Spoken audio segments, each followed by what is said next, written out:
여러분 안녕하세요. 다산에듀 강사 권동성입니다. 우리가 이번 강의부터 배워볼 내용은요. 바로 이 4장 전기철도가 되겠습니다. 여러분 전기철도라고 들어보셨을까요? 철도는 철도인데 이 전기에너지를 이용해서 움직이는 그런 철도를 우리 동력을 얻는 그런 것을 전기철도라고 부르게 되죠.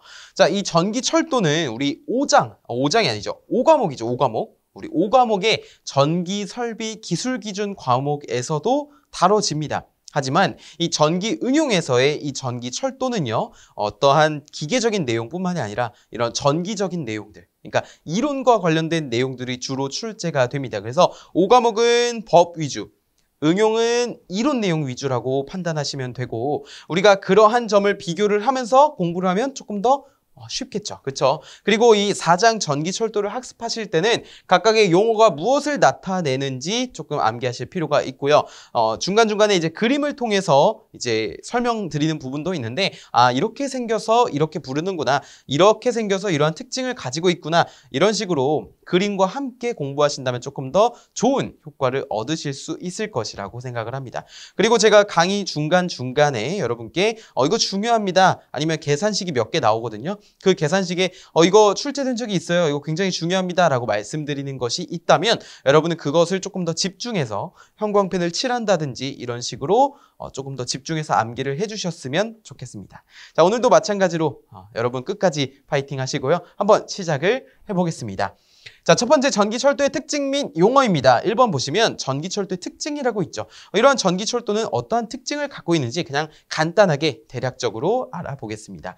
첫 번째, 견인력이 크대요. 견인력이라고 하는 건 끌고 가는 힘, 즉 인장력이라고도 부르게 되는데 그 견인력이 크고 가속력이라든지 감속력, 그러니까 능력 있죠? 그런 것이 좋고 경사가 심한 길은 물론, 선로는 물론 고속철도에도 되게 유용하다라고 볼 수가 있습니다. 자, 그리고 디젤 차량보다 무게가 어떻다고요? 가벼우며 에너지 효율이 높아서 운행에 필요한 비용이 그만큼 줄어들게 되고요. 배기가스라든지 소음 아니면은 폐유 등으로 인한 환경 오염으로부터도 방지를 할 수가 있다라는 것이 주요 특징이 되겠고, 밑에 수송 목적에 의한 분류가 있는데요. 이거 같은 경우는 시가지 철도가 이거구나, 도시고속철도가 이거구나 라고 한번 그냥 책 읽듯이 읽어보시고, 이런 것이 무엇에 의한 분류냐면 수송 목적에 의한 분류입니다. 그러니까 어떤 것을 수송할지 그 목적에 따라서 이렇게 7가지로 나뉘어진다라는 거죠. 시가지 철도는 이렇게, 도시고속철도는 이렇게, 이래서 교외철도고 이래서 도시간철도다라는 식으로 쭉 읽어보시면 좋습니다. 제가 이 표를 그냥 그대로 읽기만 하면은 재미없잖아요. 그렇죠? 그렇기 때문에 여러분이 이 표 그냥 심플하게 정리되어 있는 거니까 한번 쭉 읽어보시면 좋을 것 같아요. 자, 세 번째는 전원 방식에 의한 분류입니다. 전원 방식에 의한 분류. 자, 이 그림을 이렇게 나타내 놓았는데요. 여기 보시면 이렇게 위쪽이 이제 변전소 쪽이 되겠고, 이쪽으로부터 몇 킬로볼트? 22.9kV가 들어오게 되고요. 그 다음에 이 정류기용 변압기라고 하는 것을 거쳐서 우리가 정류기에 사용하는 용도로 쓰이는 변압기라는 거예요. 변압기를 거쳐서 교류 1200V 정도로 낮춰주게 되죠. 자, 그것이 어디로 들어가요? 이 정류기로 들어가죠. 정류기는 뭡니까? 정류장치. 교류를 직류로 바꿔주는 겁니다. 그래서 직류로 바꿔주게 되고, 차단기를 거쳐서 이렇게 온 다음에 이것이 무슨 선이냐면 전차선이에요. 전차선. 자, 그 다음에 여기 보시면 마름모 같이 생긴 것이 보일 겁니다. 잘 안 보이시면 교재 보시면 좋아요. 마름모 같이 생긴 것이 보이는데 이건 우리가 추후에 배우겠지만 펜터그래프라고 부릅니다. 뭐라고요? 펜터그래프. 그래서 우리 전차선으로부터 이 철도의 전기 차량에 전원을 공급하기 위해 우리가 일종의 전원을 공급받는 장치의 일종이다라고 해서 펜터그래프라고 부릅니다. 우리 나중에 한 번 더 정리할 거예요. 어쨌든 그런 펜터그래프를 통해서 이렇게 공급을 받고 이제 이 레일이 있을 거잖아요. 그렇죠? 차량이 지나가는 레일이 있을 건데 그 레일을 이렇게 돌아가는 선로다라고 해서 귀선으로 씁니다. 귀선. 돌아가는 선이다라고 해서 귀선이에요. 그래서 전류가 이렇게 와서 이렇게 올라가는 폐회로가 구성이 되는 것이죠. 자, 여기 보시면 전차선이라고 하는 것이 있는데요. 이 전차선은 다른 말로 뭐라고 부르냐면은 선이라고 부르게 됩니다. 그 다음에 다른 것이 또 어떤 것이 있냐면 우리가 급전선이라고 하는 것이 있는데요. 급전선. 이 트롤리선, 즉 전차선이라고 하는 것은 이 급전선으로부터 이 전기 차량으로 전원을 공급해주는 선이에요. 말 그대로 이 전기 차량이 직접 전원을 받기 위한 매개체라고 보시면 되죠. 근데 급전선이라고 하는 것은 대개 일반적으로 이 전차선과 평행하게 가설이 되는데요. 결국에 여기 뭐예요? 정류기로부터 이제 얻어낸 전원을 있죠. 그 전원을 쭉 이 전차선을 따라가면서 중간중간 분기합니다. 그래서 분기해서 어디로 공급해 주냐면 전원을 전차선에 공급을 해주는 거예요. 이해되세요? 급전선은 이 전차선에다가 분기를 해서 전원을 공급해 주는 거고 전차선 또는 트롤리선은 이 차량에 전원을 직접 공급해 주는 선입니다. 그래서 급전선과 이 트롤리선은 구분을 해주셔야 되고요. 우리가 나중에도 배우겠지만 이 조가선이라고 하는 것이 있습니다. 조가선. 조가선은 뭐냐면 이 전차선이 높이가 일정하면 일정할수록 좋은 겁니다. 달라지면 안 되거든요. 근데 이 전차선의 높이가 이제 달라지면 안 되잖아요. 제가 방금 말씀드린 것처럼. 즉 위치가 바뀌면 안 되는데 이 변위되는 것을 막기 위해서 일종의 고정장치라고 하는 것을 시설하게 됩니다. 그런 역할을 수행하는 선을 조가선이라고 불러요. 조가선도 나중에 배우게 될 겁니다. 이번 강의에서. 자, 그래서 전차선, 급전선, 조가선으로 나뉘어지게 되고 이제 문제에서 그런 문제도 있었어요. 다음 전기철도 방식 중에서 아니면 전기철도에서 이 급전선, 그러니까 급전선의 구간은 어디부터 어디까지인가? 라고 물어보는 경우가 있습니다. 급전선의 구간을 물어본다면 어디서부터 어디까지일까요? 급전선이 뭐예요? 전차선의 전원을 공급해 주는 거죠. 그럼 어디서부터 전원을 받습니까? 이 변전소 측부터 받게 됩니다. 그렇죠? 이 변전소 측부터 급전선까지 구간이 되는 것이죠. 근데 급전선이 이 결국에 트롤리선에 공급을 해주는 거니까 이 급전선의 구간이라고 한다면 변전소와 트롤리선 이라고 표현을 해줄 수가 있겠죠. 이것이 문제로 출제된 적이 있습니다. 그래서 만약에 이제 나중에도 변전소의 구간이 아니죠. 급전선의 구간을 물어보는 문제가 출제가 된다면 변전소에서부터 트롤리선까지 그 구간이라고 설명을 해주시면 되겠습니다. 아시겠죠? 그래서 우리가 지금 급전선, 조가선, 그리고 전차선, 그리고 돌아가는 선, 귀선 이것에 대해서 조금 더 간략하게 배웠다고 보시면 되겠고요. 자, 우리 표에 보시면 직류식이 있고 단상식이 있습니다. 여러분이 기억하셔야 될 것은 무엇이냐면 이 직류식에서는 직류 직권 전동기를 사용을 하게 되고요. 이제 단상 교류식으로 가게 되면 단상 교류 정류자 전동기라고 하는 것을 사용하게 되는데 이 직류식에 공칭 전압이 있습니다. 750V와 1500V가 있고요. 단상 교류식의 공칭 전압은 25,000V가 됩니다. 그래서 여러분 그 표에 보시면 750, 1500 그리고 25,000 이렇게 세 가지 공칭 전압은 꼭 기억을 해주셨으면 좋겠습니다. 자, 네 번째는 우리 이제 전원 방식별 특징입니다. 전원 방식별 특징.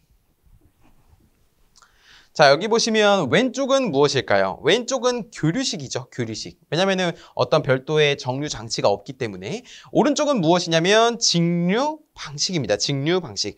그래서 단상 교류 방식이고 여기는 교류를 직류로 바꿔주는 단상 교류 직류 방식이 되는데 자, 왼쪽에는 뭐라고 했어요? 단상 교류 방식이라고 했죠. 즉, 이 특징이 됩니다. 주 변압기는 전압의 불평형을 경감시키기 위해 어떠한 결선? 스코트 결선이라고 하는 T결선을 채용하게 됩니다. 이 스코트 결선이라고 하는 것은 3상을 2상으로 변환시켜서 전압의 불평형을 억제시키는, 방지시키는 그런 결선 방법인데요. 어쨌든 여기서 핵심은 무엇이냐면 전압의 불평형을 경감시키기 위해 스코트 결선이라고 하는 것을 채택하는구나. 어느 방식에서? 이 교류 방식에서. 3상 전원을 이용해서 매우 큰 단상 부하에다가 이제 전원을 공급하게 되면은 이 부하의 전압의 불평형이 생길 수 있기 때문에 이러한 스코트 결선을 채용해 주게 되는 것입니다. 자, 두 번째는 거리 계전기를 사용한다입니다. 세 번째는 통신선의 유도 장애를 방지하기 위해 무슨 변압기? 흡상 변압기를 사용한다. 우리가 흡상 변압기도 추후에 배우겠지만 이 흡상 변압기라고 하는 것은 빨아 올리다라고 생각하시면 됩니다. 빨아 올리다라는 뜻이에요. 그러니까 돌아가는 그런 누설 전류 같은 거를 빨아 올려서 결국에 이 통신선의 유도 장애를 방지해 주는 겁니다. 그래서 만약에 문제에서 흡상변압기의 주된 목적은, 최근에도 출제된 적이 있지만 흡상변압기의 주목적은 이렇게 물어본다면 무엇이라고 대답해야 돼요? 통신선 유도장애를 방지한다라고 대답을 해주셔야 돼요. 자, 네 번째는 전식이 일어나지 않는다인데, 전식은 쉽게 말해서 전기로 인한 부식이라고 보시면 됩니다. 우리가 추후에 이 전식에 대한 대책, 그리고 전식이 좀 무엇인지 좀 자세하게 알아보겠습니다. 자, 차내에서 전압의 선택이 가능하고 전력 손실이 적어서 변전소 간격을 길게 할 수 있다. 변전소의 간격이 짧아진다는 거는 뭐예요? 변전소 간격이 길게 된다는 건 뭐예요? 우리가 선로가 길어지면 길어질수록 거기서 발생하는 전압 강하라든지 전력 손실이 커지게 됩니다. 근데 이제 전압의 선택 또한 가능하고 그것과 더불어서 전력 손실이 적기 때문에 이 간격을 더 늘릴 수가 있다는 겁니다. 이 변전소의 간격이 짧아지게 되면 어떻게 되냐면요. 동일한 거리의 변전소의 수가 많아지게 되니까 그만큼 더 설비비가 증가하게 되는데, 이렇게 변전소 간격이 길어진다면 가격을 조금 더 낮출 수가 있겠죠. 그렇죠? 자, 그러면 직류 방식은 무엇일까요? 설비가 간단하겠고요. 그다음에 전압이 낮음으로 절연이 용이하고 통신선 유도 장애가 없다라는 것이 주 특징이 되겠고, 정류 설비가 필요하므로 건설비가 비싸다. 그다음에 전식 또한 발생할 수 있다. 그래서 전식이 발생하지 않는 것이, 우려가 없는 것이 교류 방식, 우려가 있는 것이 직류 방식이 되는 것이고, 통신선 유도 장애가 있는 것이 교류 방식, 없는 것이 직류 방식이 되는 겁니다. 아시겠죠? 자, 우리 5번째 보겠습니다. 여기 선로 파트가 좀 중요하다라고 볼 수 있는데, 여러분 이 선로 파트 공부하실 때 용어에 대해서 좀 자세하게 우리가 암기를 한번 해보겠습니다. 자, 먼저 첫 번째는 궤도입니다. 궤도라고 혹시 들어보셨을까요? 우리 예를 들어서 행성의 궤도다라고 하면은 행성이 돌아가는 그 길을 말하죠. 즉 레일과 그 부속품 침묵 및 도상으로 구분이 되며 이것을 견고한 노반 위에, 노반이라고 하는 건 그냥 지면이라고 보시면 돼요. 어떠한 받침. 자, 그러한 노반 위에 무슨 자갈 등으로, 그쵸? 자갈 등으로 도상을, 그러니까 결국에 뭐예요? 도상은 이렇게 교재에 표시된 것처럼 이러한 자갈 같은 거, 이런 걸 도상이라고 한다는 거예요. 이 도상을 정해진 두께만큼 깔고요. 그 위에 무엇을 설치합니까? 침목이라고 하는 것을 일정한 간격으로 설치합니다. 이 그림 같은 경우는 극히 일부분만 표시를 한 것이지 여러 개 반복이 되겠죠. 자, 그렇게 일정한 간격으로 부설을 해서 두 개의 레일을 평행하게 고정을 시킨 구조를 뭐라고 부른다고요?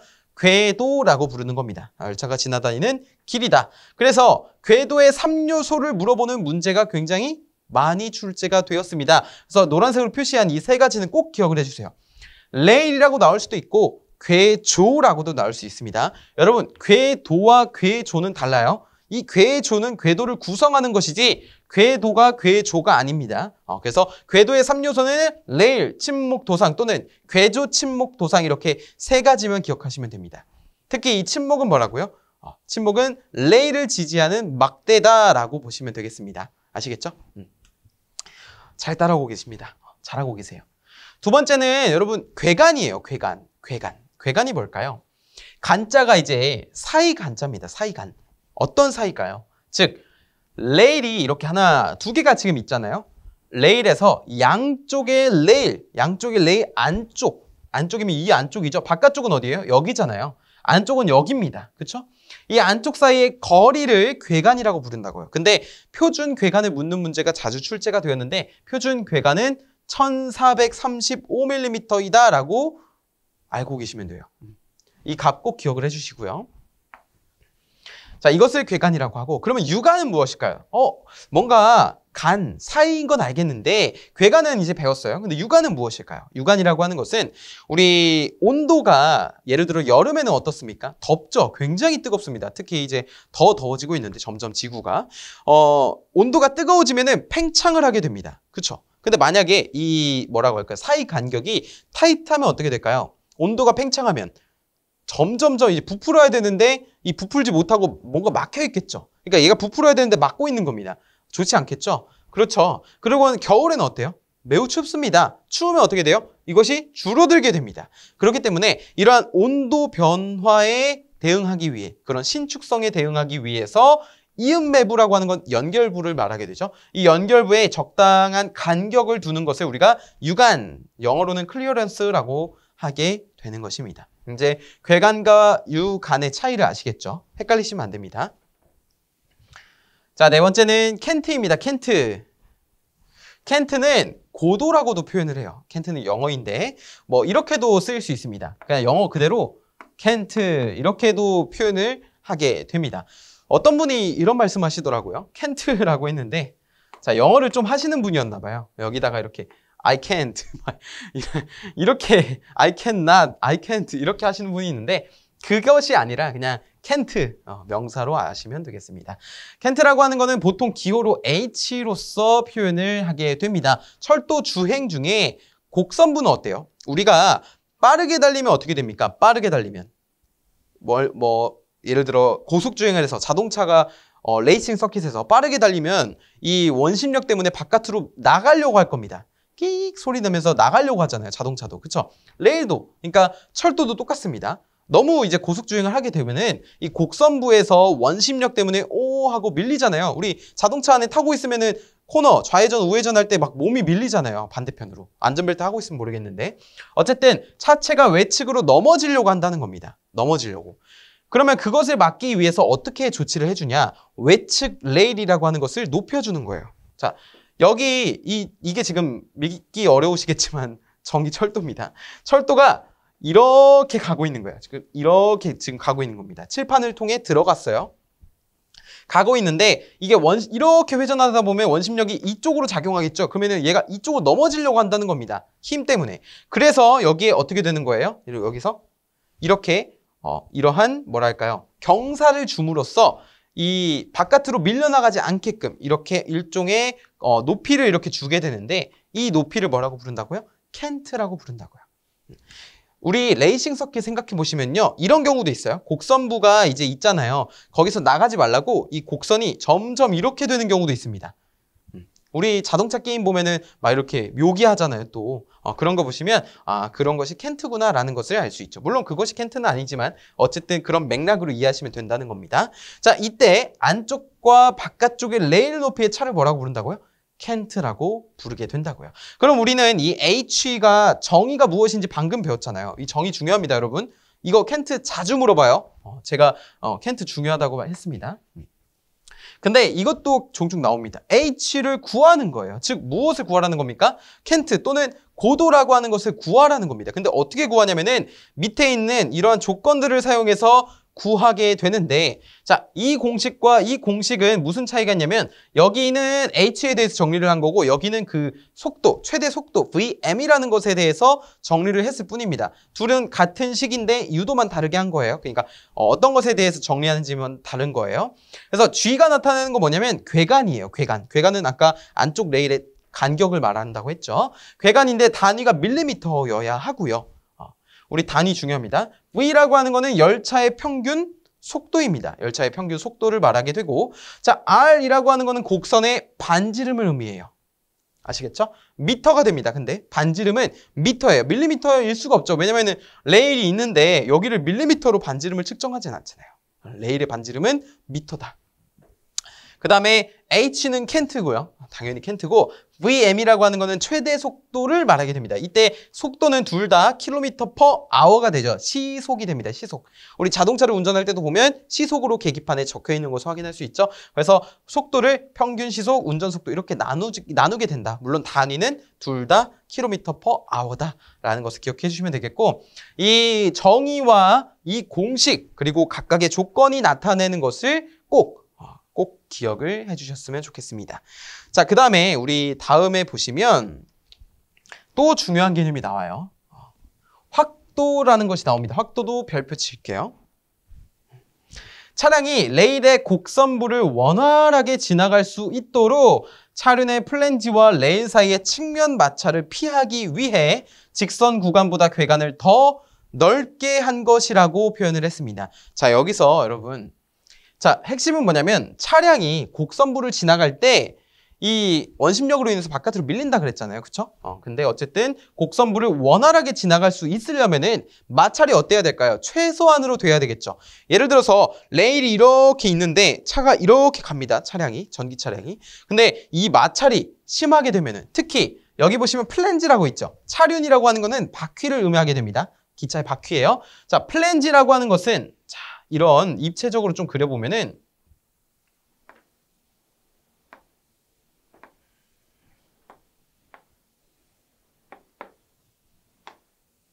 약간 어떤 바벨같이 생기지 않았나요? 운동하시는 분들은 알 텐데 바벨같이 생겼는데 어쨌든 이것이 지금 축이고 이 반대편에 이것과 똑같은 모양이 있습니다. 그러니까 축으로 일체형으로 되어 있어요. 근데 그 축에 연결된 이 튀어나온 부분이 있죠. 그러니까 여기 큰 바퀴가 하나 있고 작은 바퀴가 하나 있잖아요. 아시겠습니까? 여기가 이제 작은 바퀴가 되는 거고 여기가 좀 더 큰 바퀴가 되는 거예요. 이 튀어나온 이 부분이 바로 플랜지입니다. 플랜지. 그러면 레일이 어떻게 되어 있냐면 레일이 자, 이렇게 되어 있습니다.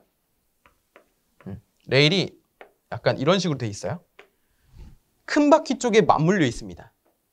그래서 이 플랜지가 여기 튀어나온 큰 바퀴라고 했죠. 이 플랜지와 레일 사이에 마찰이 발생합니다.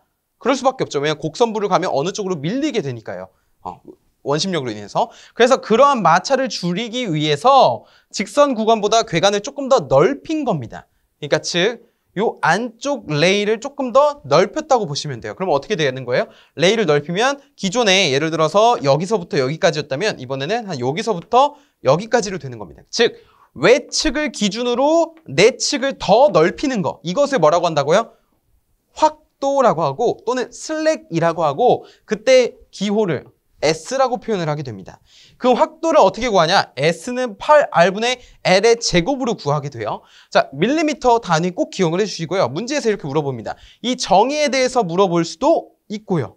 아니면 이 공식을 통해 확도를 구하라고 할 수도 있고요. 아니면 이 공식 자체를 물어볼 수도 있습니다. 그렇기 때문에 여러분은 이 확도를 전체적으로 알아야 된다라는 것이 핵심이 되겠죠.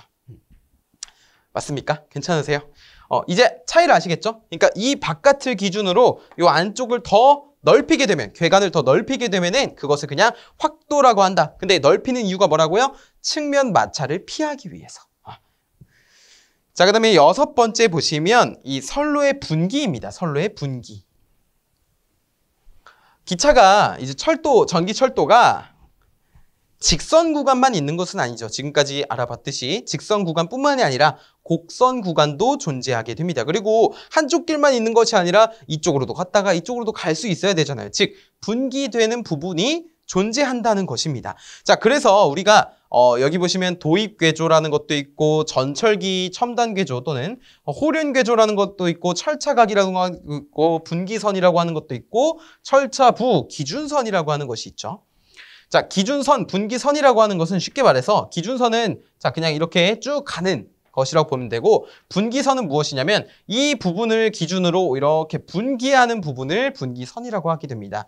그때 이 전철기라고 하는 것은 차륜을 하나의 궤도에서 다른 궤도로 유도하는 거예요. 그러니까 이 궤도가 이렇게 오고 있는데 철도가 이렇게 오고 있는데 이쪽 가지 말고 다른 궤도로 유도를 시켜주는 거. 이것을 뭐라고 한다고요? 첨단 궤조 또는 전철기라고 부르게 된다고요. 자, 그 다음에 그 밑에 뭐라고 적혀 있습니까? 철차라고 적혀 있죠. 철차라고 하는 것은 쉽게 말해서 이 분기되는 부분 있죠. 이 분기되는 부분에 조금 더 안전하게 분기할 수 있도록 설치하는 장치라고 보시면 돼요.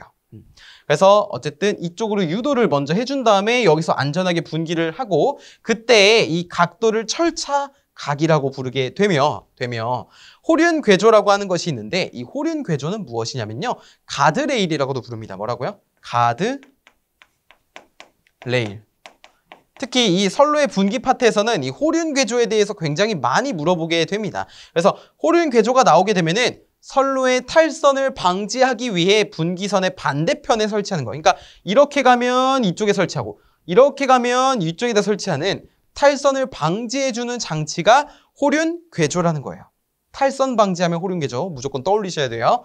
자, 그 다음에 여기 보시면 철차부 아까 말씀드렸고 철차각도 말씀을 드렸습니다. 그래서 거기 보시면은 철차각과 철차 번호가 있는데 n의 번호가 작을수록 교차 또는 분기하는 각도가 커진다 정도만 좀 기억을 하시면 될 것 같습니다. 그리고 철차 번호 공식이 있잖아요. 공식이 있는데 이 공식까지는 암기하실 필요는 없습니다. 부가적인 것으로 적어드린 겁니다. 자, 그래서 여기서 중요한 건 뭐라고요? 호륜궤조. 호륜궤조 하나만 알고 가셔도 이 부분에서 우리가 잘 학습했다고 할 수가 있습니다. 그래서 각각의 특징을 한번 정의 쭉 읽어보시고 다음 7번째 복진지로 넘어가 보겠습니다.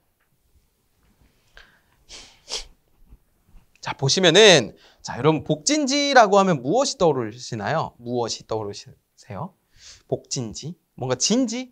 약간 군대에서 진지 약간 그런 느낌이잖아요. 그쵸? 근데 그런 것이 아니라 복진지라고 하는 것은 자, 열차의 주행과 기온의 변화 이런 영향 등으로 인해서 레일이 무슨 방향으로? 전후 방향으로. 이런 것을 보통 종방향이라고 합니다. 횡방향이 아니라 종방향이라고 하거든요. 그러니까 제가 철도예요. 그럼 이렇게 가잖아요. 그러면 이 주행과 그리고 기온의 변화로 인해서 레일이 제가 이렇게 가면은 이쪽 이렇게 방향으로 움직인다는 거예요. 이런 이동하는 것을 뭐라고 부른다고요? 복진이라고 부른다고요. 복진. 근데 이 복진을 막아야 될 거잖아요. 왜냐면 레일이 이동하면 안 되잖아요. 마음대로. 그쵸? 그렇기 때문에 레일이 열차의 진행 방향 앞뒤로 이렇게 이동하는 것을 막고자 어떤 것을 설치하냐면 복진지라고 부릅니다. 어느 곳에서는 복진방지라고도 표현을 하게 되는데 복진지라고 하는 것으로 기억을 해주시면 되겠습니다. 자, 복진은 이동하는 현상. 이것을 막으면 복진지가 되는 거예요. 그러면은 이 복진을 방지하는 대책 세 가지는 무엇이 있을까요? 복진을 방지하는 대책 세 가지. 첫 번째, 레일과 침목 간의 체결력을 강화시켜주게 됩니다. 자, 열차용의 대못, 그러니까 못을 이용해서 움직이지 말게끔 복진을 방지시켜주는 거죠. 우리 물리적으로 막는 그런 방법이라고 보시면 되겠습니다. 두 번째는 레일 앵커 부설입니다. 자, 레일 앵커라고 하는 거는 안티 크리퍼라고도 부르게 되는데요. 복진 방지의 쇠붙이로서 복진 방향의 침복, 측면에 닿도록 합니다. 측면에 닿아서 이 마찰력을 올려서 움직이지 않게끔 부설하는 것을 레일 앵커 부설이라고 말해요. 자, 세 번째는 침목의 이동 방지입니다. 침목 자체가 이동하는 것을 막는 거예요. 자, 그런데 침목을 부착시킨다는 말은 무엇이냐면 침목과 침목을 서로 이어주는 겁니다. 결합. 그래서 침목 자체의 이동을 방지해 줌으로써 이러한 복진 현상을 막아줄 수가 있게 되는 거예요. 다음 주 복진 방지 대책으로 옳지 않은 것은 이라고 한다면 1번, 2번, 3번에 없는 내용 한 가지가 정답이 되겠죠? 아시겠죠? 그리고 이러한 현상은 모두 다 복진이더라 라는 것을 좀 짚고 넘어가면 되겠습니다. 자, 여덟 번째는 곡선의 종류입니다. 이 문제도 여기 부분도 문제로 자주 출제가 되는데 어떤 식으로 출제가 되냐면 열차 운행 중 사용되는 곡선의 종류가 아닌 것은 이런 식으로 물어봐요. 그러면은 여러분이 이 곡선, 지금 교재에는 4가지가 나와 있죠. 이 4가지를 잘 기억하셨다가 이 마지막에 있는 복심진지, 이것만 복심진지가 아니죠. 복심곡선, 이것만 좀 제외해서 기억을 해주시면 됩니다. 즉 뭐예요? 운행 중 사용되는 건 일단 결과부터 말씀을 드리면 단곡선, 완화곡선, 그리고 우리 반향곡선 이렇게 3가지가 있다라고 보시면 되겠습니다. 자, 단곡선이라고 하는 거는 단곡선이에요. 단곡선. 반경이 일정한 한 개의 원호로 된 곡선을 뜻한다는 겁니다. 한 개. 그래서 단이라고 부르는 거예요. 자, 이것이 단곡선의 그림인데 어떻습니까? 하나의 원호로 된 곡선이죠. 여기가 곡선부가 된다는 거예요. 자, 완화곡선은 무엇이냐? 직선과 원곡선 사이에, 직선과 이런 곡선 사이에 반경이 큰 것에서부터 점차적으로 점점점 반지름이 줄어든다는 거죠. 줄어들어서 원곡선에 일치하도록 하는 특수의 곡선을 뭐라고 한다고요? 완화곡선이라고 한다고. 완화시키다. 그래서 이때 곡률 반경의 감소율은 켄트의 증가율과 같다라는 겁니다. 이것도 문제로 나온 적이 있어요. 곡률 반경이 감소한 만큼, 곡률 반경이라고 하는 건 뭐예요? 이것들이 다 곡률 반경 또는 곡률 반지름이 되는 것이죠. 자, 이런 감소율이 켄트, 아까 전에 배웠던 외측 레일과 내측 레일의 높이 차 있죠. 그 증가율과 같다는 겁니다. 그러면은 반경이 10% 감소하면 켄트도 10% 증가한다는 거예요. 자, 여기 보시면 R1, R2, R3, R4가 있는데 점점점 반경이 어때요? 점점점 줄어들게 되죠. 중심이 여기에서 여기로 바뀌고 있잖아요. 그 바뀐 만큼 반경도 줄어들게 되고 그것을 원곡선에 일치하게끔 이렇게 만들어주는 특수곡선을 완화곡선이라고 한다고요. 자, 이런 거는 이제 곡선을 조금 더 스무스하게 통과할 수 있도록 채택한다고 보시면 되겠죠. 자, 그럼 세 번째는 무엇이냐? 반향곡선입니다. 반향곡선은 쉽게 말해서 S자 곡선이에요. S자 곡선. 우리 보드 타시는 분들은 아실 겁니다. S자 보드 이렇게 타잖아요. 우리 스키장 가서도 보드 타면 S자로 타잖아요. 그렇죠? 부드럽게 갈 수 있는데 두 개의 곡선 반경의 중심이 선로에 대해서 서로 반대측에 위치하는 이런 곡선을 반향 곡선이라고 합니다. 이런 S자. 자, 그 다음에 네 번째는 복심 곡선이에요. 복심이 무슨 뜻일까요? 중심이 두 개라는 겁니다. 중심이 두 개라는 거예요. 반지름이 다른 곡선이 같은 방향으로 연속된 곡선을 뜻한다. 이는 운전에 무리가 되므로 가급적 피하는 것이 좋다. 왜 그런지 보겠습니다. 그림을 간단하게 그리면 여러분도 충분히 그리실 수가 있는데 만약에 여기를 중심으로 하고 있는 이런 반지름 여기 R1이라고 할게요. 이것과 이러한 곡선과 같은 방향으로 자 이번에 중심이 여기인 반지름이 이거인 자 이러한 곡선이 만난 거예요. 그러면은 여기 흰색 선의 이 원호는 반지름이 이거였는데 그쵸? 이거였는데 이 노란색 선의 반지름은 요거란 말이죠. 그럼 이 거리보다 이 거리가 더 길잖아요. 그렇죠? 그러면은 여기보다 여기가 더 큰 원이잖아요.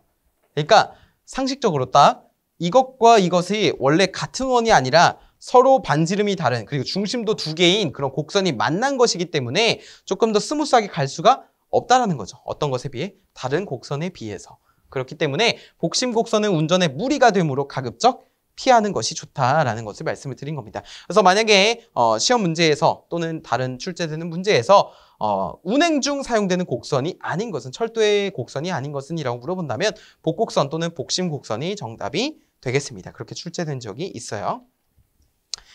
알겠습니다. 그 다음에 완화 곡선은 결국에 무엇을 나타낸 거죠? 원심력을 줄이기 위해서요. 원심력. 원심력은 바깥으로 나가려는 힘이기 때문에 그런 힘을 줄이기 위해서 완화 곡선을 선택하게 된다. 자, 여섯 번째는 차량입니다. 차량. 이 차량 자체에서도 짚고 넘어가야 될 내용들이 있습니다. 자, 차량의 구성인데요. 차체, 카바디라고 하는 것, 차체와 대차로 구성이 되어 있어요. 자, 차체는 대트리라는 기초 구조물 위에 차실이라든지 운전대를 조립을 하는 것이고요. 대차라고 하는 거는 차의 축, 차축이라든지 전동기, 별도로 이제 제동 장치 등을 구성하는 그런 곳을 대차라고 부르게 됩니다. 그래서 차체와 대차가 합쳐지면 차량이 되는 거예요. 자, 그럴 때 이 성능에 따른 차량의 종류가 있습니다. 다음 중 성능에 따른 차량의 종류로 옳지 않은 것은 이라고 부른다면 이 네 개 중에 아닌 것을 고르면 되겠죠. 그 다음에 전기 기관차는 전동기를 구비하고 있으며 부수차로 된 열차를 견인해 주는 거. 여기서 부수차는 뭐냐면요. 우리 부수적인이라고 할 때 부수, 즉 전동기도 제어기도 없는데 그냥 차량, 객실이라든지 화물칸 있죠? 그런 것들이 다 부수차들이 됩니다. 그 다음에 전동차는 차체에 전동기를 구비하고 있으며 승객 또는 화물을 실을 수 있어요. 그 다음에 제어차는 제어기와 운전실이 구비되어 있고 동일 열차 중에 전동차를 제어하는 그런 공간이 우리 제어차라고 하게 됩니다. 그래서 성능에 따라 차량을 나누면 이렇게 4개로 나누어진다라는 거예요. 아시겠습니까? 그 다음에 세 번째 보시면 대차에 따른 차량의 분류입니다. 이것도 이제 문제로 출제가 된 적이 많습니다. 그래서 이것도 꼭 기억을 해주세요. 다음 중 대차에 따라 분류한 차량의 종류가 아닌 것은 이라고 물어본다면 일단은 맞는 것을 먼저 알아볼 필요가 있겠죠. 첫 번째는 사륜차입니다. 사륜차 그림은 이거예요. 차축이 2개입니다. 차축이 2개고 지금 옆에서 봤기 때문에 자 시가지 전차나 교통량이 적은 곳에 사용하는 것이 무슨 차? 사륜차라고 하는 것이고 보기차라고 하는 건 차축이 하나, 둘, 셋, 4개입니다. 대차는 차체에 대하여 수평 방향으로 자유롭게 회전할 수 있어서 급커브에서도 원활하게 주행할 수 있다는 그런 특징을 가지고 있는 게 무슨 차? 보기차라고 하는 거예요. 보기차. 저는 이 보기차라고 하는 것을 처음 봤을 때 이게 도대체 무슨 말인가 싶었는데 어쨌든 지금으로서는 차축이 4개이고 급커브에서 원활하게 주행이 가능하다. 이런 것을 보기차라고 한다. 기억을 해주시면 되겠어요. 세 번째는 연결차예요. 말 그대로 연결한 겁니다. 2대의 차체가 한 대의 대차를 공유하고 있어요. 그래서 두 차량은 분리할 수가 없습니다. 그런데 이제 대차의 수를 줄일 수가 있어서 전체 중량을 감소시킬 수 있다는 특징을 가지고 있는 것이 이 연결차입니다. 그래서 대차에 따른 차량의 종류를 물어봤다 그러면은 사륜차, 보기차, 연결차 이렇게 기억을 해주시면 되겠죠. 마지막으로 차륜이라고 하는 거는 차의 바퀴입니다. 아까 전에 이제 플랜지라고 하는 것을 말씀을 드렸는데 한 덩어리로 된 일체 차륜과 외륜을 끼운 외륜부 차륜이 있다 정도만 좀 기억을 해주시면 되겠습니다. 자 이렇게 해서 우리가 차량까지 좀 알아보았는데요. 전기 철도의 특징 및 용어에서 개념 확인을 한번 풀어보겠습니다. 보시면은 자, 다음 설명을 읽고 맞으면 O, 틀리면 X를 하라는 문제입니다. 자, 철도 전원 방식에서 직류 방식의 경우 교류 아니고 직류죠. 전식의 우려가 없습니까? 직류는 전식의 우려가 있다라고 했습니다. 그래서 O, 없다가 아니죠. X. 자, 그 다음에 철도 전원 방식에서 직류 방식의 경우 통신선의 유도장애가 없다라고 했는데 맞습니까? 맞죠. 맞죠. 그 다음에 궤도의 3요소는 궤조, 침목, 도상이다라고 했는데 맞는 설명입니다. 자, 레일과 레일 사이의 거리를 궤간이라고 한다라고 했습니다. 내측이죠. 내측 레일의 그런 거리를 궤간이라고 표현을 하는 겁니다. 자, 그 다음에 곡선부에서 원심력 때문에 차체가 넘어지려는 것을 막기 위해 안쪽과 바깥쪽 레일에 고저차를 두는 것을 유간이라고 합니까? 유간. 원심력 때문에 넘어가려고 하는 거. 이거 막는 것을 우리가 뭐라고 한다고 그랬어요? 유간이 아니라 켄트라고 한다고 그랬죠. 켄트. X. 자, 곡선부에서 측면의 마찰을 최소화하기 위해 측면, 플랜저와 이 레일 사이의 측면 마찰을 피하기 위해서 직선 구간보다 내측 궤간을 더 넓게 한 것을 뭐라고 한다고요? 확도라고 한다고요. 그래서 맞는 설명이고요. 철도 차량이 운행하는 곡선부의 종류에는 단곡선, 완화곡선, 반향곡선이 있다. 이것 또한 맞는 설명이 되겠습니다. 자, 8번째는 열차의 주행과 기온의 영향으로 인해서 레일이 전후 방향, 종방향으로 이동하는 현상을 복진이라고 합니까? 맞죠. 복진이죠. 자, 이런 것을 막기 위해 여러 대책들도 존재했고요. 자, 그런 것을 복진지라고 부르게 되었습니다. 그래서 이거는 O가 되겠죠. 자, 궤도의 확도를 표시하는 식은이라고 했는데요. 단 R 땡땡 곡선반 지름이고요. L 땡땡 고정자 축의 거리입니다. 이 문제는 기출 문제였습니다. 기출 문제였는데 우리 확도 S라고 하는 건 어떻게 구합니까? 8R분의 L의 제곱이 되죠. 그렇죠? 단위는 뭡니까? 밀리미터가 됩니다. 그래서 이것으로 확도를 구할 수가 있더라라는 것이 핵심이 되겠죠. 자, 그 다음에 우리 다음 거 보시면 전기 운전 설비입니다. 전기 운전 설비.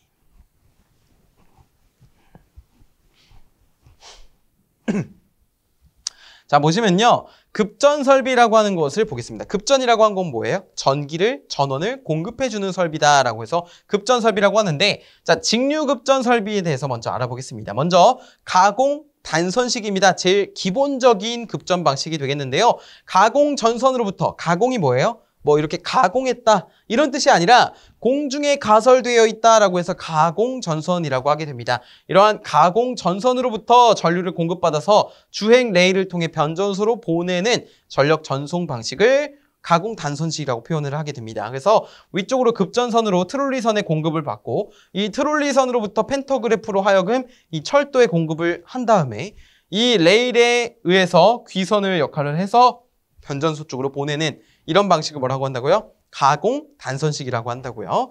자, 그 다음에 우리 두 번째는 가공 복선식입니다. 근데 이거는 잘 사용을 안 해요. 왜냐하면 자, 2조의 가공 접촉 전선을 설치합니다. 여기 보시면 이것이 다 전선이라는 거예요.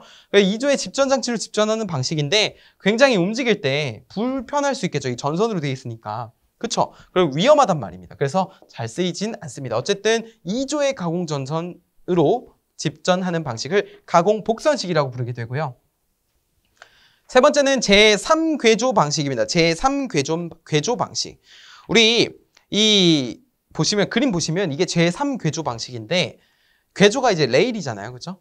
레일면 또는 차량의 측면에 차량의 진행 방향과 병행하도록 나란히 레일을 설치하고 여기에 어떤 것을 집전 슈를 접촉함으로써 집전하는 방식. 우리가 이전까지 가공 복선식이라든지 가공 단선식이라든지 보면은 위에 트롤리선으로부터 철도 차량으로 전원을 공급받았습니다. 그렇죠? 여기는 이러한 전선으로 공급을 받았고요. 팬터그래프로는 가공 단선식이고 제3궤조 방식은 뭐냐면 우리 레일을 보면요. 레일이 위에서 보게 되면 이렇게 되어 있겠죠. 제3궤조는 이 위에서 봤을 때 레일이 3개다라고 해서 어떻게 3개냐면은 이 가운데에 이렇게 집전 슈라고 하는 것이 있습니다. 또는 레일의 측면에 이렇게 집전 슈라고 하는 것이 존재해요. 그래서 원래는 이 트롤리 선으로부터 팬터그래프 아니면 그냥 전선으로부터 공급을 받았었는데 이제 여기가 없어지고 이 머리 부분이 없어지고 이 발 쪽에 온다는 거예요. 철도 차량 밑쪽에. 그럼 여기서부터 이렇게 쭉 지나가면서 전원을 공급받는 겁니다. 이런 방식이 뭐라고요? 제3 궤조 방식이라고요. 제3 궤조 방식. 그래서 우리 이 제3 궤조 방식을 선택하면 무엇이 좋냐면 우리 터널 같은 데 있죠. 터널 같은 데 높이도 줄여줄 수가 있습니다. 왜냐면은 예를 들어 가공 단선식을 예로 들면은 머리에 이렇게 철도 차량 머리에 다이아몬드, 마름모 있죠? 이 펜터그래프가 위치하고 있기 때문에 그것을 포함할 수 있도록 천장이 높아야 되지만 이 제3 궤조 방식은 아래에 위치하고 있잖아요. 그렇기 때문에 이것이 거의 타이트해도 무리가 없습니다. 차량만 잘 지나갈 수만 있으면. 그렇기 때문에 조금 더 좀 이런 터널 같은 거를 조금 더 높이를 낮출 수가 있다. 크기를 줄일 수가 있다. 그래서 이것의 핵심은 이 집전슈를 통해서 집전을 받을 수 있다라는 것이 핵심이 되겠습니다. 자, 그 다음에 급전 방식입니다. 급전 방식을 보면 첫 번째로 직접 급전 방식이 있는데 이건 말 그대로 문장 표현할 필요가 없이 그냥 직접적으로 급전해주는 방식을 직접 급전 방식이다라고 물어보는 겁니다. 사실 여기서 급전 방식에서 굉장히 중요한 거는 자, 이 두 번째와 세 번째입니다. 뭐라고요? BT 급전 방식과 AT 급전 방식이에요. BT 급전 방식은 무엇이냐면 부스터 트랜스포머 방식이다라고 해서요. 무슨 변압기가 들어가냐면 이것은 흡상 변압기가 들어갑니다. 흡상 변압기. 자, 그 다음에 AT 급전 방식은요. 단권 변압기를 사용하게 됩니다. 단권 변압기를 사용하게 돼요. 자, 급전 방식 BT부터 보겠습니다. 권수비가 1대1인 특수 변압기를 약 4km마다, 이 거리는 중요하지 않습니다. 설치해서 변압기에, 흡상 변압기의 1차 측 그리고 2차 측을 전차선과 부급전선, 부급전선이 아니라 부급전선에 각각 직렬로 접속해서 대지에 누설되는 전기차의 귀전류, 귀전류가 뭐냐면 돌아가는 전류입니다. 그 귀전류를 강제로 부급전선에 흡상시켜서 통신선로의 유도장애를 경감하는 방식을 우리가 BT 급전 방식이라고 부르는 거예요. 자, 그 다음에 AT 급전 방식은 무엇이냐면 오토 트랜스포머인데 이거는 단권 변압기라고 보시면 됩니다. 급전선과 전차선 사이에 약 10km 간격으로 단권 변압기를 병렬로 설치해 줌으로써 변압기의 중성점을 레일에 접속하는 방법이에요. 즉, 이 급전선과 전차선 사이에 단권 변압기를 설치를 해서 이 누설 전류를 흡수시켜 주는 겁니다. 그래서 우리가 조금 더 이런 효과적으로 운영할 수 있도록 급전을 해주는 건데 대용량의 열차 부하에서도 전압 변동 및 불평형이 적다는 것이 특징이고요. 안정적인 전력 공급이 가능하며 통신선에 대한 유도장애를 경감시킬 수 있는 방식. 하지만 이제 아까 전에도 제가 설명을 드렸듯이 이 통신선로의 유도장애를 경감하는 방식의 주된 이제 목적을 가지는 그런 변압기는 흡상 변압기입니다. 흡상 변압기. 아시겠죠? 그래서 BT가 흡상 변압기, AT가 단권 변압기입니다. 문제에서는 이런 정의도 물어보고요. 여기서 쓰는 게 무엇인지도 물어보고요. 여기서 쓰는 이 흡상 변압기의 약호도 물어보게 됩니다. 그러면 우리가 BT라고 대답을 해줘야 되고 이 경우에는 AT라고 대답을 해줘야 되는 거예요. 아시겠죠? 자, 그 다음에 또 보시면은 밑에 스코트 결선 변압기라고 있습니다. 그쵸? 네, 스코트 결선 변압기. 아까 전에 초반에 말씀드린 것처럼 전압의 불평형을 줄이기 위해서 스코트 결선을 채택하게 된다라는 것을 아시면 되겠습니다.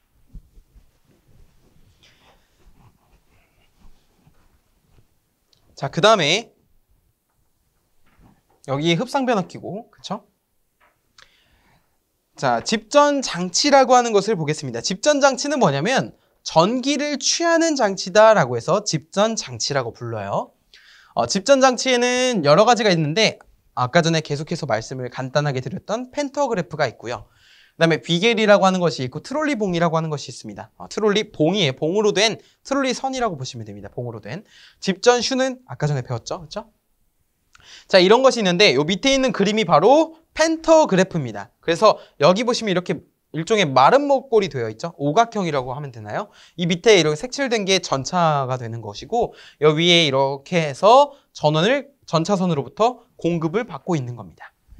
이것이 펜터그래프가 되는 것이고, 자, 이선이라고 하는 것은 무엇일까요? 이선은 벗어나는 겁니다. 그러니까 접촉이 떨어지는 거예요. 이 집전 장치와 트롤리선, 전차선 있죠? 이 접촉이 떨어지는 겁니다. 떨어지는 것을 이선이라고 하게 되는데 좋지 않겠죠. 그럼 물론 이선율이라고 하는 것은 자, 이선되는 시간을 뭘로 나눠줘요? 실제 운전한 시간으로 나눠주게 된다면 그것이 이선율이 된다는 겁니다. 그래서 열차에 따라 이선율이 정해져 있게 되는데 어쨌든 이러한 개념을 다루고 넘어가는 것이 좋겠습니다. 그래서 여기서 다루고 넘어가야 될 것은 이선이라고 하는 것과 종류 있죠? 집전장치의 종류 이렇게 네 가지는 꼭 기억을 해주셨으면 좋겠습니다. 특히 이 집전슈는 어디서 사용되는 거예요? 제3궤조 방식에서 사용이 되는 것이다 라고 하시면 되겠죠. 자, 그 다음에 귀선과 본드인데요. 귀선은 아까 전에 설명을 드렸는데 귀선이라고 하는 건 돌아가는 전선이에요. 즉 변전소 쪽으로 돌아가는 전선을 귀선이다 라고 부르게 됩니다. 자, 전기차를 통한 전기가 레일을 통해서 변전소로 돌아가는 그런 회로를 귀선이라고 부르게 됩니다. 레일이 귀선의 역할을 수행하게 되는 것이죠. 자, 그리고 레일 본드라고 하는 것이 나오는데 이 레일 본드 굉장히 중요합니다. 레일 본드 중요해요. 자, 왜 중요한지 보겠습니다. 자, 일반적으로 전기 철도에서는 뭐라고 돼 있어요? 레일의 저항을 가능한 작게 하는 것이 바람직합니다. 왜 그럴까요? 전류가 더 잘 흐를 수 있도록 그래서 저항을 작게 하는 것이 바람직합니다. 하지만 주행용 레일은요 단단하게 만들어야 되잖아요. 왜냐하면 물리적인 충격으로부터 기계적인 강도로 버텨야 되기 때문에 단단하게 만들어야 돼서 강도에 중점을 둡니다. 그러면 강도에 중점을 두다 보면은 저항이 어떻게 된다는 거예요? 저항이 증가하게 된다는 거예요. 그래서 이음매는 연결되는 부분이죠. 자, 여기 보시면 이음판이 있고 이런 곳이 있는데 이런 이음매에서 레일 접합의 충격으로 전기 저항이 커집니다. 자, 그래서 대전류가 흐르면 전압 강화가 커져요. 즉, 전압 강화, V는 IR이잖아요. 저항이 높은 상태에서 전류가 커져버리면 전압 강화도 커지게 됩니다. 그쵸? 그러면은 그로 인해 대지에 무슨 전류가 흐르는 거예요? 누설 전류가 굉장히 많이 흐르게 됩니다. 그러면 전식의 피해가 발생할 수 있는데 전식은 아까 전에 간단하게 말해서 뭐라 그랬습니까? 전기로 인한 부식이죠. 그런 피해를 발생시키기 때문에 접합 부분의 전기 저항을 작게 하기 위해 레일 본드를 시설한다. 근데 한마디로 레일 본드를 정리를 하자면 전류가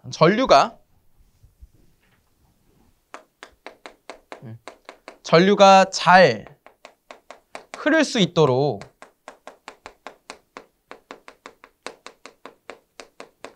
레일에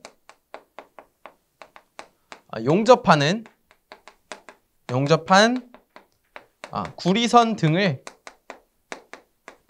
우리가 레일 본드라고 부르게 됩니다. 레일 본드가 이 그림에서는 이 부분이 되는 거예요.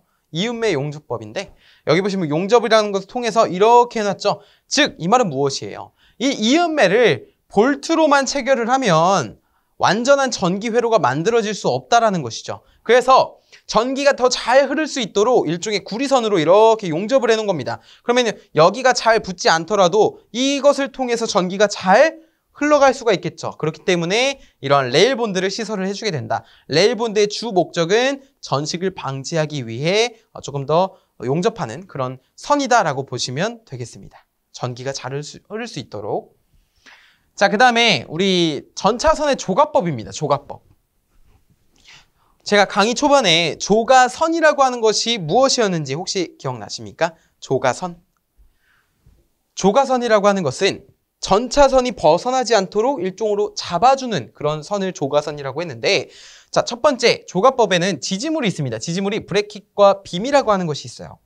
브래킷은 전주로부터 이게 하나잖아요. 하나로 이렇게 하는 것이고 지지하는 것이고, 빔은 이렇게 양쪽에서 지지하는 형태를 빔이라고 합니다. 그래서 그림으로만 그냥 매칭을 시켜주시면 되겠고요. 자, 직접 조가식이 있는데 직접 조가식은 무엇이냐면 트롤리선을 직접 이어로 조가하는 것으로 이도가 크고 고속으로 되면 이 선이 발생해서 전기적인 마모의 발생이 쉽다. 특히 이 직접 조가식은 우리 위에 예를 들어 펜터그래프가 이렇게 전기차량 위에 있으면 전차선의 높이가 일정해야 되는데 이러한 직접 조가식을 하게 되면은 높이를 일정하게 유지하기가 힘듭니다.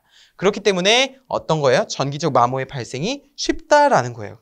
간단한 구조지만 전차선의 장력이라든지 높이를 유지하기가 힘들다라는 것이 특징이 되겠고, 자, 제일 중요한 것은 무엇이냐면 이 다음 페이지에 있습니다. 이 부분에서 중요한 거는 바로 커티너리 조가식이라고 하는 것인데요.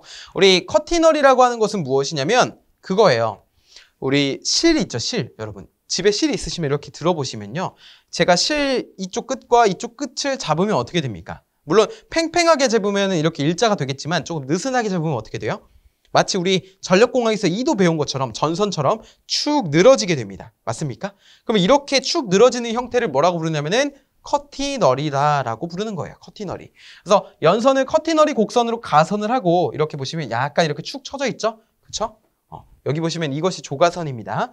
자, 그다음에 트롤리선을 조가하는 것인데 직접식보다 전주 간의 거리를 길게 할 수 있어서 전주수를 감소시킬 수 있다라는 것입니다. 그래서 커티너리식을 하게 되면은 우리 뭐라고 할까요? 조금 더 이선율을 낮출 수도 있고 아니면 속도 향상을 하기 위해서 실시하는 방법이다라고 보시면 되겠습니다. 자, 첫 번째로 볼 거는 심플 커티너리 또는 단식 커티너리가 되겠는데요. 자, 조가선과 전차선의 2조로 구성이 됩니다. 즉 조가선 하나, 트롤리선 하나 이렇게 해서 조가선과 전차선의 2조로 구성이 되는 것이고요. 자, 조가선으로 전차선을 이러한 궤조면에 대해서 평행이 되도록 하는 것입니다.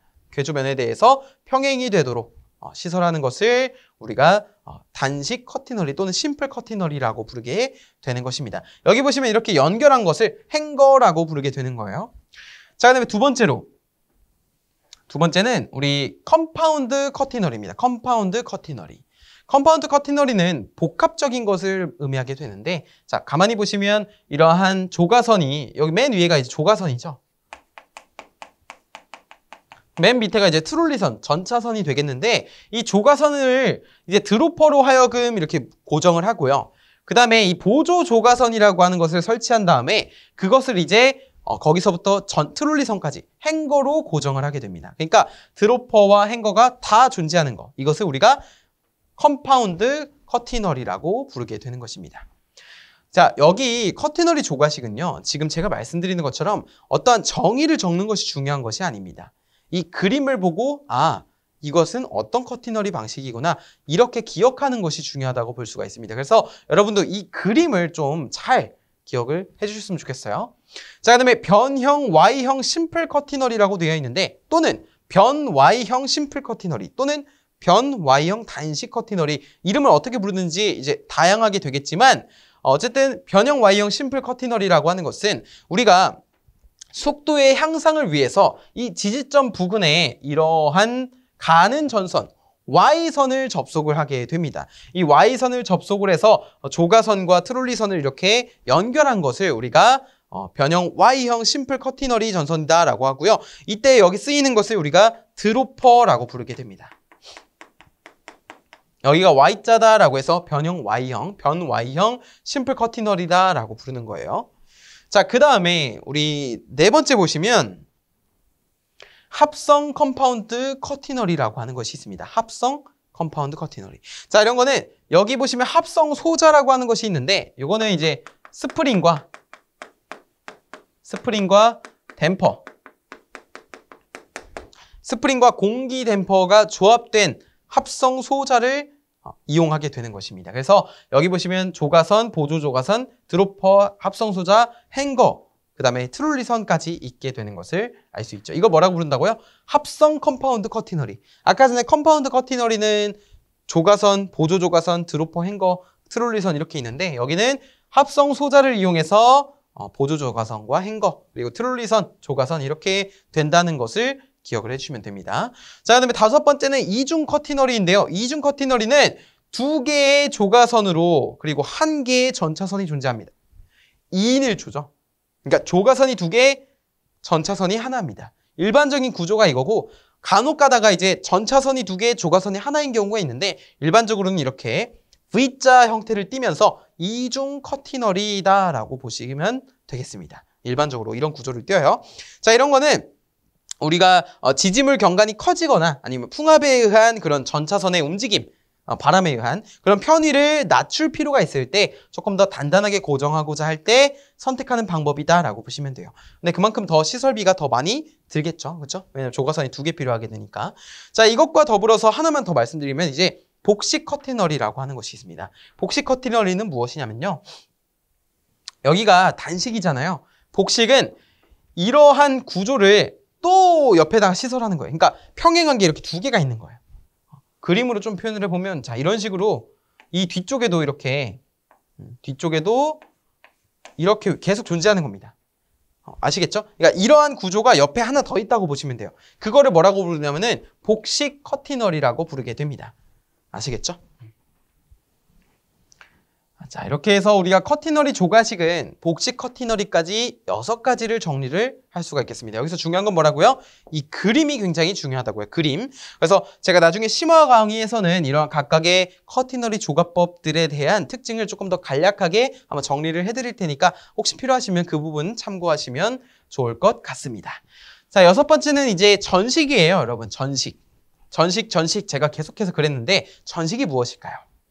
전식이란 레일 접속 부분의 저항이 커서 전차선의 전류가 레일을 통해 돌아가지 못하고 대지로 누설됨으로써 그 부분의 수도관이나 가스관 등의 지중관을 통해 흐르다 유출되는 현상을 말하게 됩니다. 그래서 자, 여기 전식이란부터 여기부터 현상으로 인한 부식 여기까지 이 정의를 꼭 기억을 해주세요. 다음 중 이 정의가 뜻하는 것을 물어보거든요. 그렇기 때문에 이걸 보면은 접속 부분에 저항이 크니까 전류는 저항이 큰 쪽으로 안 가려고 하겠지? 그러면 옆으로 빠지겠지? 그로 인해서 부식이 발생하겠지? 이것을 전식이라고 하는구나 라는 것을 알 수가 있는 겁니다. 순차적으로 접근하시면 돼요. 즉, 누설 전류가 흘렀을 때 전해작용이라고 하는 것이 일어나서 지중관로도 전식에 의해서 손상이 된다는 것입니다. 그러면 이런 전식은 가만히 냅두면 안 되잖아요. 부식인데 우리 부식 안 좋잖아요. 그러면 어떻게 방지해야 되는지 이렇게 6가지를 놓았습니다.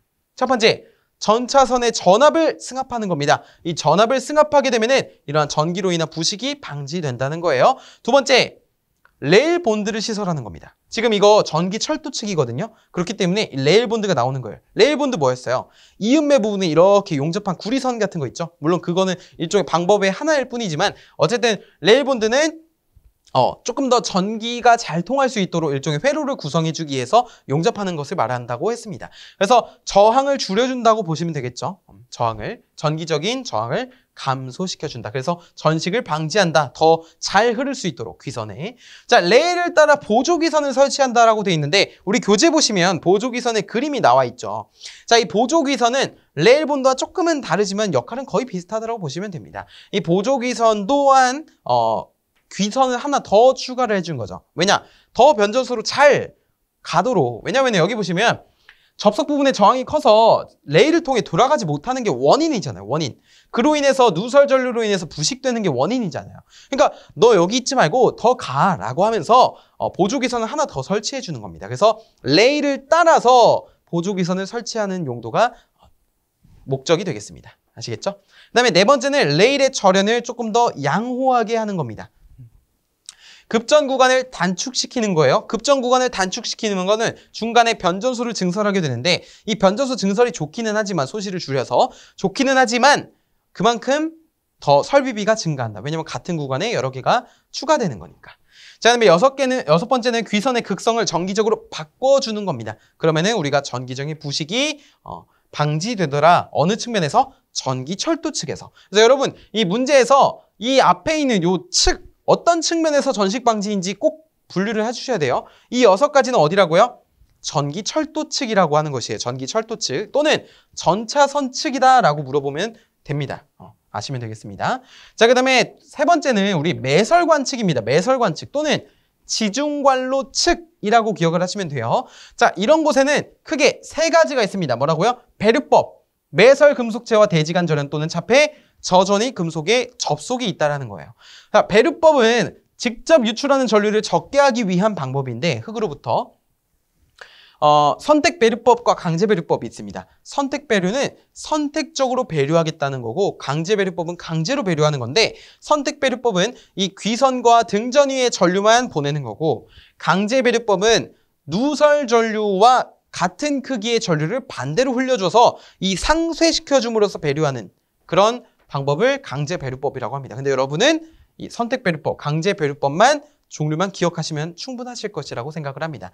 다음 중 이제 매설관측의 전식방지법으로 옳은 것은 이라고 물어본다면 이 강제배류법이 답으로 선택된 문제가 출제가 됐던 적이 있습니다. 자, 매설금속재와 대지간 절연하고 차폐를 하게 되면은 조금 더 절연을 통해서 전식을 방지할 수 있겠죠. 자, 저전이 금속을 접속은 말 그대로 그냥 애초에 이 매설관에 누설 전류가 흐르지 못하도록 막는 겁니다. 자, 여기까지 우리 전시까지 알아봤는데요. 사실 지금 이제 전기 운전 설비까지 와서 우리 여러 용어들을 배웠는데 이 용어들이 처음에 접하지 못한다면은 못했기 때문에 조금 더 어렵게 다가올 수 있습니다. 하지만 이 전기 응용 같은 경우는요. 먼저 나중에 이제 또 기출문제를 푸실 거잖아요. 풀었다가 이 내용 궁금한데 이 내용 뭐였지? 그러면은 다시 교재로 돌아오는 겁니다. 그러면은 우리가 그동안 이제 데이터들이 쌓이면서 학습 능력이 커지기 때문에 다시 돌아온다면 다시 봤을 때 이론은 조금 더 좋거든요. 그렇기 때문에 지금은 어떠한 내가 전기 철도에 관련된 책을 읽었다, 아니면 전기 응용에 관련된 책을 읽었다라고 생각을 하시고 나중에 한 번 더 그 부분을 찾아본다면 조금 더 학습이 잘 왔다 갔다 되면서 좋을 것이라고 생각을 합니다. 자, 한번 개념 확인 풀어보고 마무리 해볼까요? 다음 설명을 읽고 맞으면 O, 틀리면 X를 하라는 문제입니다. 자, 레일 상부에 2조의 가공 접촉 전선을 두고 집전하는 방식을 가공 단선식이라고 하나요? 복선식이라고 하죠. X. 흡상변압기라고 하는 것을 흡상변압기 약호 뭐였습니까? BT였습니다. BT 급전 방식에서 통신선의 유도장애를 경감하는 급전 방식이라고 하게 되죠. 그렇죠? 그러면 O가 되고. 전압 불평형을 경감시키기 위한 급전 방식은 스코트 결선 변압기를 사용하는 방식이다. 5가 되겠죠. 귀선 내 전기 저항을 작게 하기 위해 레일을 따라 설치하는 것은 바로 브래킷이 아니라 브래킷은 조갑법의 일부였죠. 그렇죠? 브래킷, 지지물의 일부였는데 이것은 이제 보조 귀선이었습니다. 보조 귀선. X. 누설 전류가 적을수록 전식이 심한가요? 많을수록 심하죠. X. 매설관측 또는 지중관측의 전식 방지법 중 배류법의 종류에는 선택과 강제 배류법이 있다라고 했는데 맞습니다. 자, 이렇게 해서 XOO, XXO가 되겠네요. 자, 이렇게 우리가 전기 철도 첫 번째 시간을 마무리해봤습니다. 정말 고생 많으셨고요. 저는 또 다음 시간에 여러분을 환한 미소로 한번 맞이해 보겠습니다. 여러분 고생 많으셨고요. 복습 잘 하시고 저는 다음 강의 때 찾아뵙겠습니다. 감사합니다.